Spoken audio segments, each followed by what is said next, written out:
Good morning students. आज हम जो चैप्टर शुरू करने जा रहे हैं उस चैप्टर का नाम है इलेक्ट्रोकेमिस्ट्री। ये 12th क्लास का चैप्टर नंबर 3 है एनसीईआरटी की बुक में।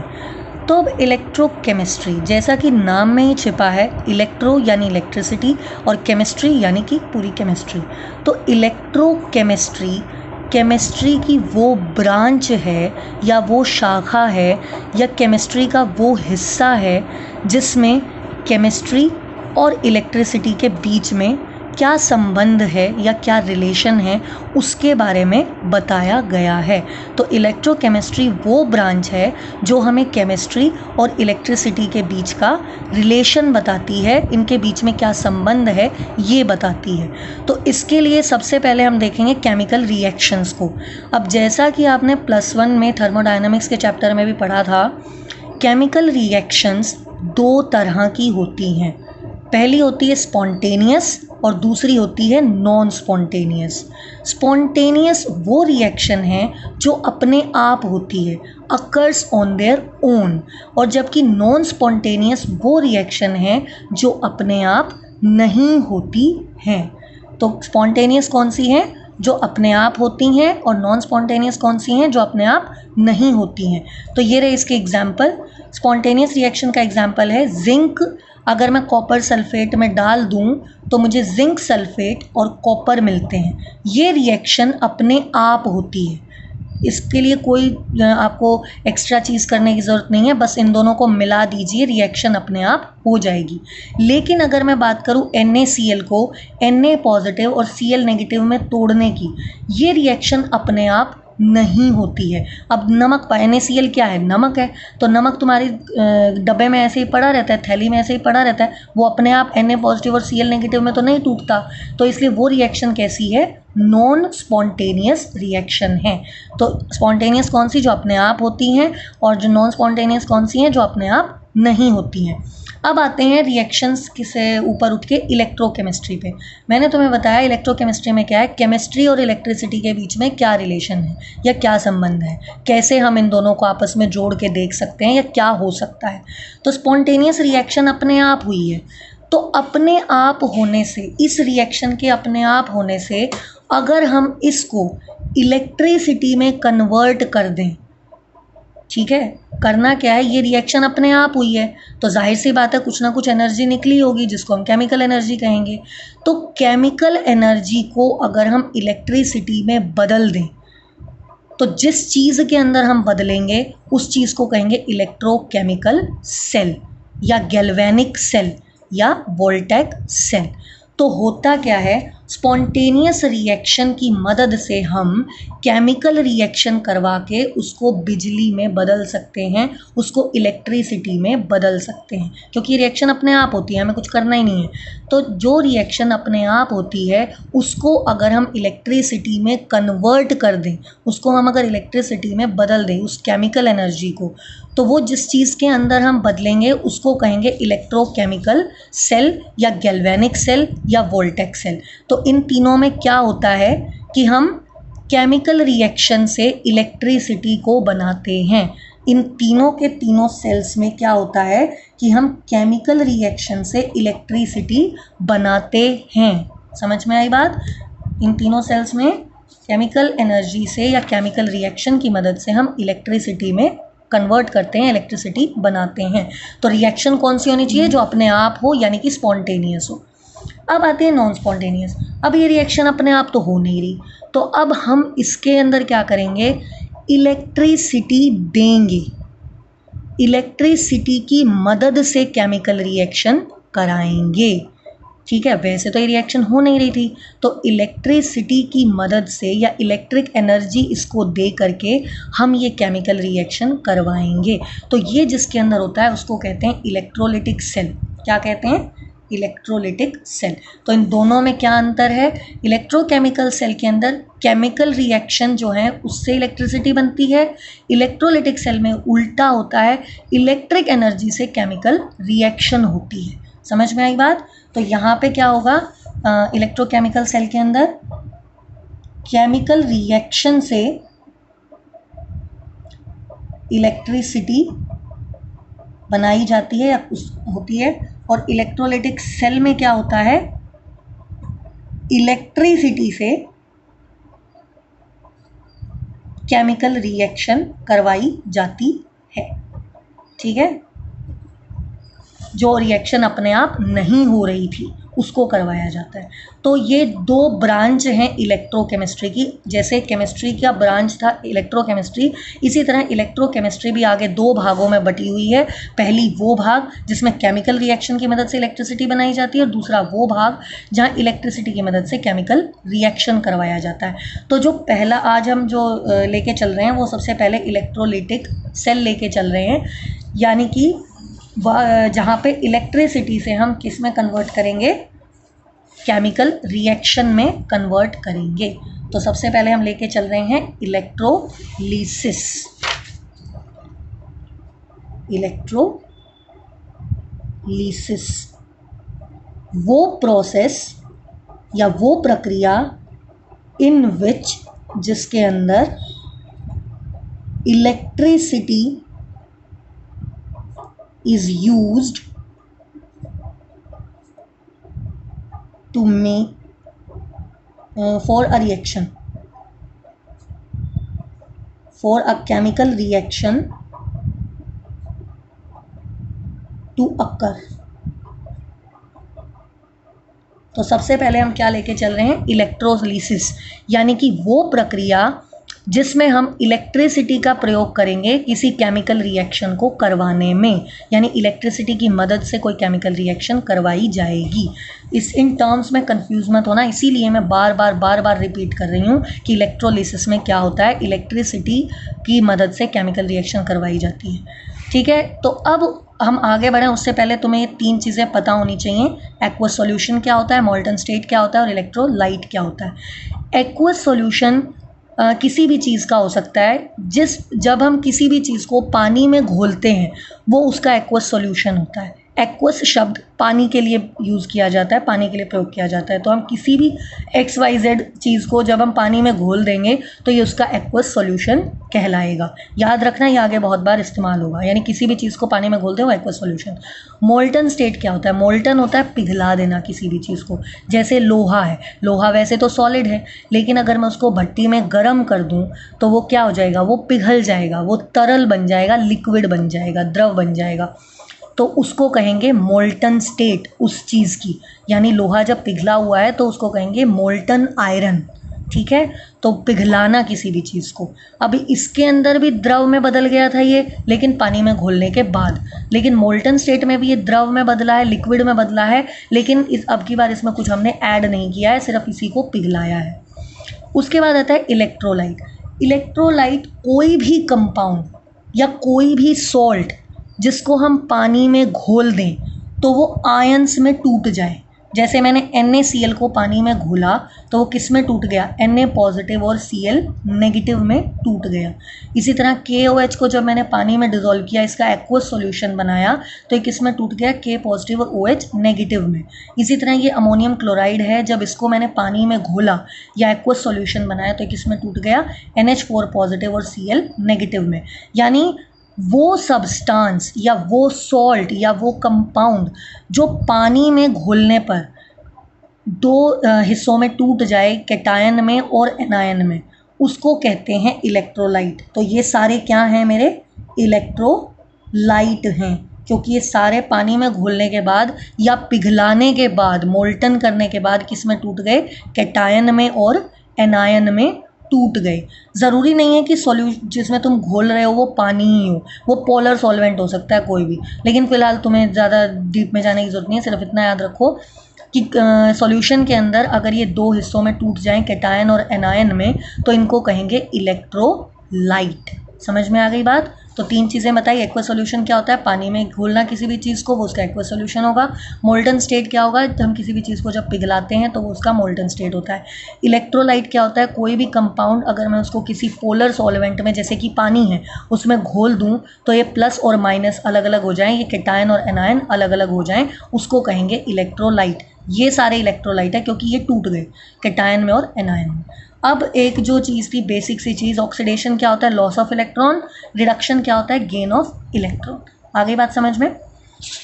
तो अब हम शुरू करते हैं इलेक्ट्रोलिसिस को ढंग से, ठीक है। अब ये मैंने लिया है कोई भी बीकर, ठीक है।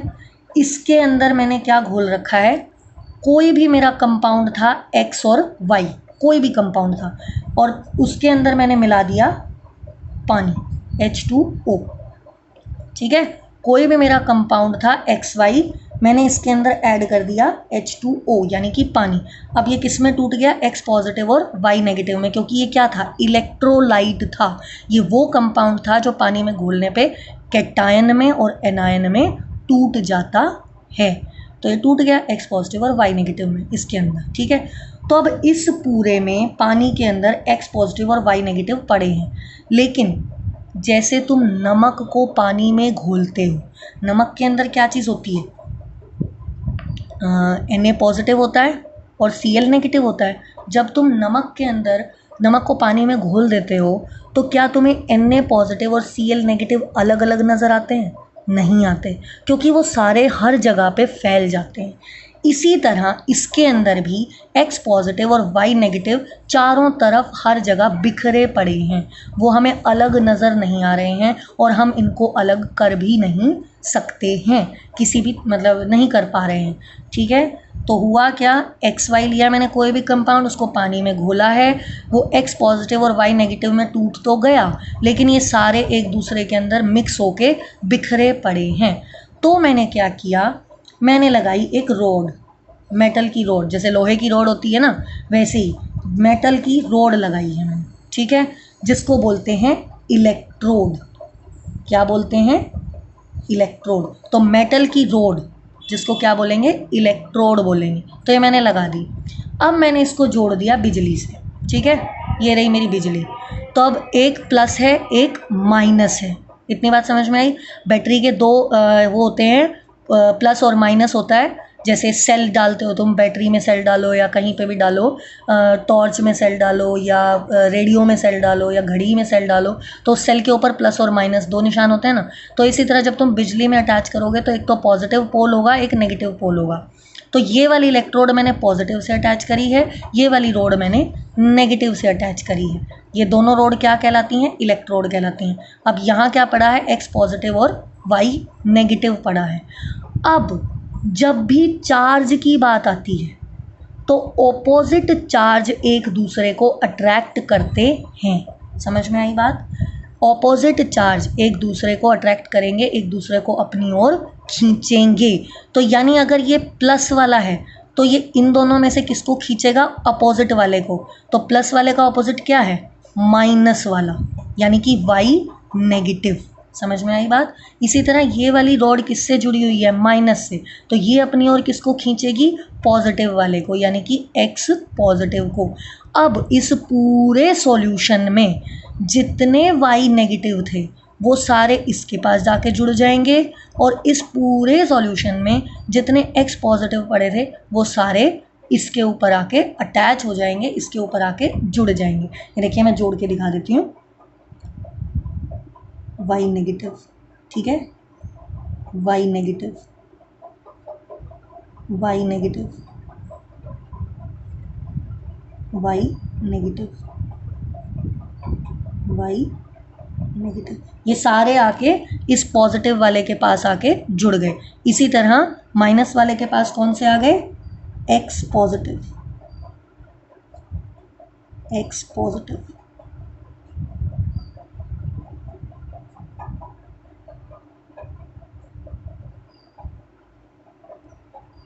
तो ये आके इसके ऊपर आके जुड़ गए। वाई नेगेटिव वाले इधर आके जुड़ गए और प्लस वाले इधर आके जुड़ गए।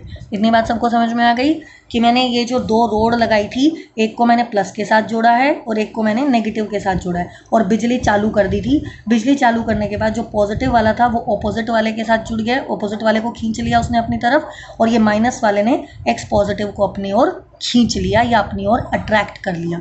तो सारे के सारे इसके अंदर जितने भी वाई नेगेटिव पड़े थे वो सारे के सारे पॉजिटिव पॉजिटिव वाले के पास आके अटैच हो गए और जितने सारे X पॉजिटिव पड़े थे वो सारे के सारे नेगेटिव वाले के पास आके अटैच हो गए।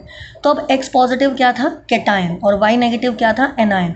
यानी जितने भी एनायन थे वो इधर आ गए और जितने भी कैटायन थे वो इधर आके अटैच हो गए। तो अब अलग अलग हो गए। वैसे तो हम इनको अलग अलग नहीं कर पा रहे थे, लेकिन अब Y नेगेटिव और X पॉजिटिव अलग अलग हो गए हैं। तो अब कैटायन क्या होता है, अच्छा प्लस चार्ज, एक सेकेंड। अब इलेक्ट्रॉन होते हैं, इलेक्ट्रॉन के ऊपर कौन सा चार्ज होता है, नेगेटिव, और प्रोटॉन के ऊपर कौन सा चार्ज होता है, पॉजिटिव।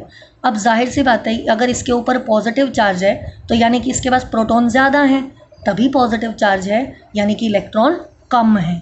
इसी तरह ये Y पे माइनस चार्ज है, माइनस चार्ज है यानी इसके पास इलेक्ट्रॉन ज़्यादा है और इसके पास इलेक्ट्रॉन कम है। समझ में आई? तो अब ये Y नेगेटिव इसके पास जाके जुड़ा है, यानी कि इसके पास इलेक्ट्रॉन क्या है, ज़्यादा है, इलेक्ट्रॉन आर मोर, ठीक है। और इसके ऊपर क्या है, इलेक्ट्रॉन आर लेस। समझ में आई? तो अब इसके ऊपर सारे Y नेगेटिव हैं, इसके ऊपर सारे X पॉजिटिव हैं।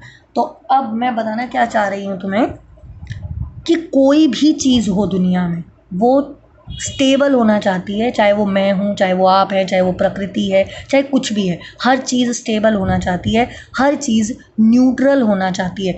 अब इनके ऊपर क्या है, सबके ऊपर चार्ज है, तो ये चाहते हैं इस चार्ज से पीछा छूटे हमारा किसी भी तरीके से, ठीक है।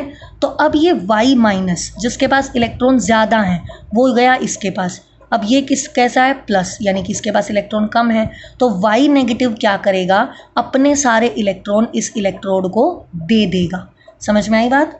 तो Y नेगेटिव क्या करेगा, Y न्यूट्रल हो जाएगा और अपने इलेक्ट्रॉन दे देगा, दे दिए इसने, ठीक है। यहाँ पर Y नेगेटिव के पास इलेक्ट्रॉन ज़्यादा थे, उसने उठा के इस इलेक्ट्रोड को अपने इलेक्ट्रॉन दे दिए और खुद क्या हो गया, न्यूट्रल हो गया। समझ में आई बात? तो Y ने क्या किया, इलेक्ट्रॉन लूज किए, इलेक्ट्रॉन दे दिए, कम किए। तो लूज करने को क्या कहेंगे, ऑक्सीडेशन। तो यानी कि इस वाली रोड पे क्या हुआ है, ऑक्सीडेशन हुआ है, क्योंकि इसके पास फालतू थे, इसने उठा के इस इलेक्ट्रोड को दे दिए। तो देने में क्या होता है, loss of electron, loss of electron यानी ऑक्सीडेशन। इसी तरह यह प्लस था, प्लस मतलब इलेक्ट्रॉन कम है, इसके पास कम है, ये नेगेटिव है तो यानी इसके पास ज़्यादा है। तो इस X पॉजिटिव ने क्या किया, इलेक्ट्रॉन ले लिए। तो यानी यहाँ पे क्या हो गया, X पॉजिटिव था, इलेक्ट्रॉन ले लिया, तो क्या बन गया, X न्यूट्रल हो गया, इसके ऊपर कोई चार्ज नहीं है। तो इसने क्या किया, इलेक्ट्रॉन लिया है, गेन हुआ है, तो यानी कि यहाँ क्या हुआ है, रिडक्शन, ठीक है। यहाँ पे क्या हुआ है, रिडक्शन। समझ में आई बात? तो यानी कि इधर वाले हिस्से पे, इस वाली इलेक्ट्रोड पे क्या हुआ, ऑक्सीडेशन। Y माइनस ने क्या किया, इलेक्ट्रॉन लूज कर दिए, दे दिए। तुमने इलेक्ट्रोड का नहीं देखना कि उसने लिए या दिए, तुम्हें सिर्फ इस X और Y का देखना है, मतलब जो चीज़ इसके अंदर पड़े थे कैटायन एनायन, उनके साथ क्या हुआ। तो इधर Y नेगेटिव ने क्या किया, इलेक्ट्रॉन लूज कर दिए, दे दिए, तो ऑक्सीडेशन हो गई। और इधर X पॉजिटिव ने क्या किया, इलेक्ट्रॉन ले लिए, गेन ऑफ इलेक्ट्रॉन हुआ, तो रिडक्शन हुआ, ठीक है।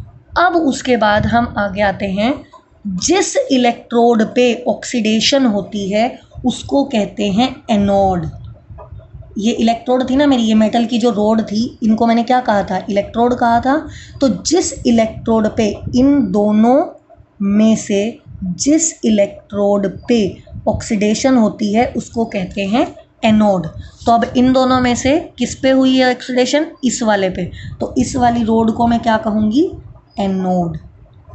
और इस वाली रोड पे क्या हुआ है, रिडक्शन, तो इसको मैं कहूँगी कैथोड, ठीक है। तो अब बहुत सारी बुक्स में ये भी दे रखा है कि एनोड के ऊपर प्लस चार्ज होता है, कैथोड के ऊपर माइनस चार्ज होता है, या एनोड के ऊपर माइनस होता है, कैथोड के ऊपर पॉजिटिव होता है।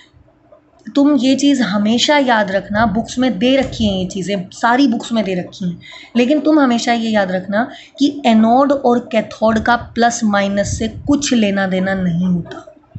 ये तुम आगे की क्लासेस में, BSc में, MSc में जाके पढ़ोगे कि एनोड का और कैथोड का प्लस या माइनस से कोई लेना देना नहीं होता। जो मेन लेना देना होता है वो ये होता है कि जहाँ पे ऑक्सीडेशन होती है उसे एनोड कहते हैं, जहाँ पे रिडक्शन होती है उसे कैथोड कहते हैं। बस ये याद रखना। इसको याद करने का भी एक तरीका है कि अल्फ़ाबेट में इंग्लिश के अंदर ओ पहले आता है, आर बाद में आता है, ठीक है। इसी तरह एनोड का ए पहले आता है, कैथोड का सी बाद में आता है। तो जो पहले पहले आते हैं ऑक्सीडेशन और एनोड, रिडक्शन और कैथोड, यानी जहाँ पे ऑक्सीडेशन हो उसे एनोड कहते हैं, जहाँ रिडक्शन हो उसे कैथोड कहते हैं। प्लस और माइनस का कोई चक्कर नहीं है। प्लस और माइनस का तो मैं फिर से तुम्हें इजी वे में समझा देती हूँ कि मैंने ये 2 इलेक्ट्रोड लिए थे, अब एक को मैंने प्लस से जोड़ दिया, एक को मैंने माइनस से जोड़ दिया। तो अब यहाँ पे कैटायन और एनायन मेरे बिखरे पड़े थे इस पूरे सॉल्यूशन में, तो पॉजिटिव वाले ने अपना ऑपोजिट वाले को अट्रैक्ट किया, यानी कि वाई माइनस को अट्रैक्ट किया अपनी तरफ। इसी तरह नेगेटिव वाली इलेक्ट्रोड ने किसको अट्रैक्ट किया अपनी तरफ? ऑपोजिट वाले को, यानी कि एक्स प्लस को, यानी कि कैटायन को। अब वाई नेगेटिव के पास क्या था? इलेक्ट्रॉन फालतू थे, बिकॉज उस पर माइनस चार्ज है। फालतू थे तो वो न्यूट्रल होना चाहता, उसने अपने इलेक्ट्रॉन दे दिए, लूज कर दिए, तो यानी ऑक्सीडेशन हुई। इसी तरह एक्स पॉजिटिव पे इलेक्ट्रॉन की कमी थी, यहाँ पे माइनस था तो इसके बाद फालतू पड़े थे, तो इसने क्या किया? इलेक्ट्रॉन ले लिए और ये न्यूट्रल हो गया, गेन ऑफ इलेक्ट्रॉन हुआ, इसलिए रिडक्शन हुई। तो उसके बाद हमने वही रूल लगाया, जहाँ ऑक्सीडेशन होती है उसे एनोड कहते हैं, जहाँ रिडक्शन होती है उसे कैथोड कहते हैं। अब यहाँ प्लस और माइनस जो भी था उससे हमें कोई लेना देना है। समझ में आई बात? तो ये चीज़ थी, इसको कहते हैं इलेक्ट्रोलिसिस। अब हुआ क्या? वाई नेगेटिव ने अपने इलेक्ट्रॉन इसको दे दिए, अब ये इलेक्ट्रॉन इस पे आ गए।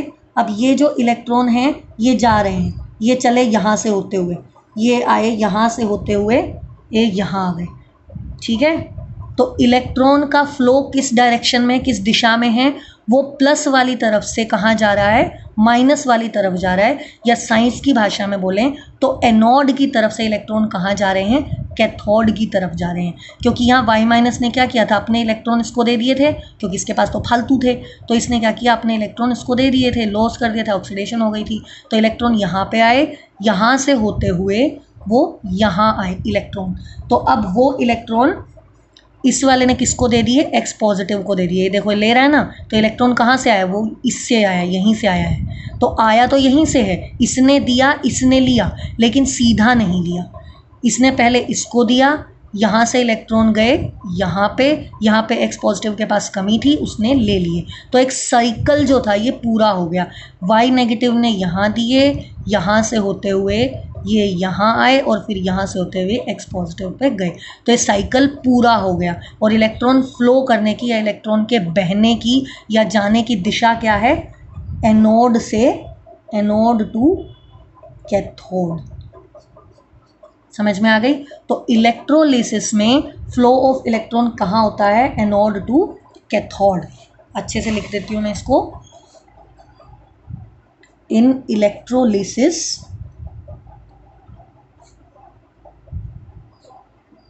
flow of electron is from anode to cathode, ठीक है, एनोड टू कैथोड। और दूसरा, अब यहाँ एनोड पे कैसा चार्ज है? प्लस, और कैथोड पे कैसा चार्ज है? माइनस। तो यानी कि ये भी कह सकते हो from plus positive terminal, plus इसको टर्मिनल भी बोलते हैं, दैट इज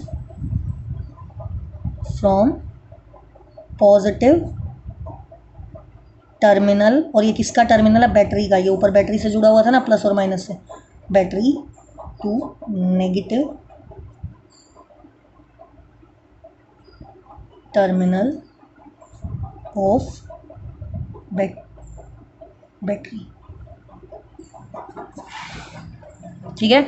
इलेक्ट्रोलिसिस में फ्लो ऑफ इलेक्ट्रॉन, कई बार ये पूछ लिया जाता है एक एक नंबर में कि इलेक्ट्रोलिसिस में फ्लो ऑफ इलेक्ट्रॉन किस दिशा में होता है? एनोड से कैथोड की तरफ होता है, या पॉजिटिव टर्मिनल से नेगेटिव टर्मिनल की तरफ होता है।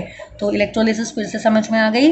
हमने बस इधर बैटरी से, इसको इलेक्ट्रिसिटी की मदद से हुआ है ये। पहले हमने इलेक्ट्रिसिटी अप्लाई करी, इलेक्ट्रिसिटी दी है, इसको प्लस से जोड़ा है, इसको माइनस से जोड़ा, बिजली चालू कर दी। इसने क्या किया? वाई माइनस वाले को अपनी तरफ खींच लिया, इसने क्या किया, पॉजिटिव वाले को अपनी तरफ खींच लिया। फिर उसके बाद वाई माइनस पे इलेक्ट्रॉन ज़्यादा थे, उसने अपने इलेक्ट्रॉन लूज़ कर दिए, ऑक्सीडेशन हो गई, ये इलेक्ट्रॉन घूम के आ गए इधर। अब इसके पास इलेक्ट्रॉन ज़्यादा थे, इसके पास एक्स पॉजिटिव के पास कम थे, उसने इलेक्ट्रॉन ले लिए, तो गेन ऑफ हुआ इलेक्ट्रॉन, तो उसको कहेंगे रिडक्शन। जहाँ रिडक्शन होती है वो कैथोड, जहाँ ऑक्सीडेशन होती है वो एनोड। समझ में आ गई? ओके। इसके बाद हम इलेक्ट्रोलिसिस को आगे डिटेल में कल पढ़ेंगे। एग्जाम्पल्स अभी तो मैंने वैसे ही एक्स वाई जेड लेके आपको करा दिया, आगे मैं प्रॉपर एक एग्जाम्पल लूँगी, प्रॉपर कंपाउंड लूँगी और प्रॉपर वे में आपको दोबारा से पढ़ाया जाएगा। ये एक जनरल बताया था कि पॉजिटिव पे जाके एक एनायन जुड़ जाते हैं, नेगेटिव वाले पे जाके कैटायन जुड़ जाते हैं, फिर इधर ऑक्सीडेशन होता है, इधर रिडक्शन होता है, तो ये जनरल चीज़ बताई थी। ओके।